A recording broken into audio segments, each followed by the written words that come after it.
Right now I'm here with Boston Power Player Blair Hamaty, who's a professional stager from Setting the Space. Blair, I'm sure when you're sitting down with clients for the first time, you're dealing with a lot of misconceptions of staging. What are some of the typical hurdles that you face when sitting down with that seller for the first time? Chris, it's an awesome question. So, first of all, staging has been around it's been around for 50 years, but in New England, it's only been around for literally 10 years, right?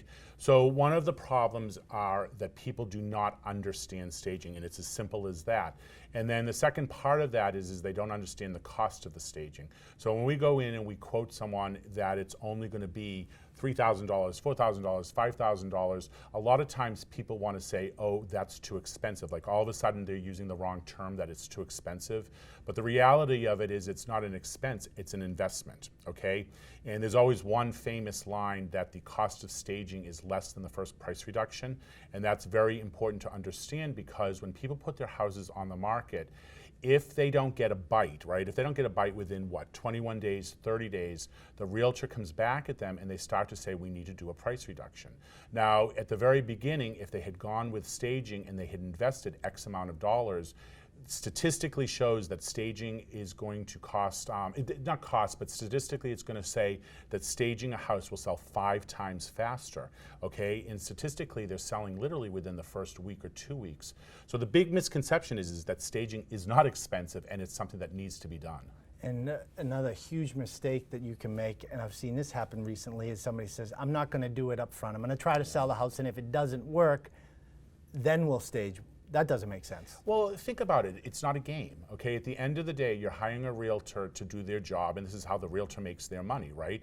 And the second thing is that the homeowner has definitely decided to put their house on the market. So there's no gambling involved in here, okay? The real estate world, if everybody figured it out, they'd all be bazillionaires, right? But at the end of the day, there's no gambling against it. So if there's a whole thing that all realtors will tell you.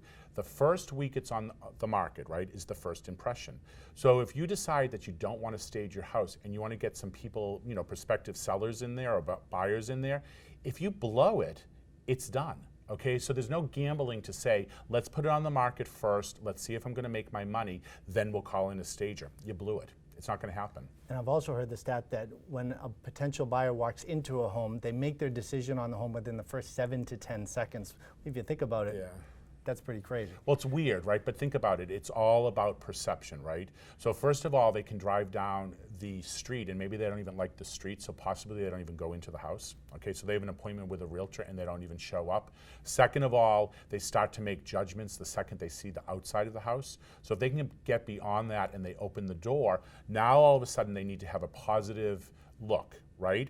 If they don't get the positive look, if they have a negative look, and the realtor starts bringing around the house, they don't want the house, and it's not going to change no matter what they see. And it's all perception, so that's why it's very important. Get that house staged, get it done first, get the realtor in second, and then get the buyers in third, and then it will be a win-win for everybody. If you want that price, stage. Yeah, right? Of course, absolutely. Thank you, Blair. And if you're looking to sell your home anytime soon and would like to connect with Blair and his team directly, you can do so by going to settingthespace.com. And we have more of Blair's tips and real estate tips right here on our page on boston.com.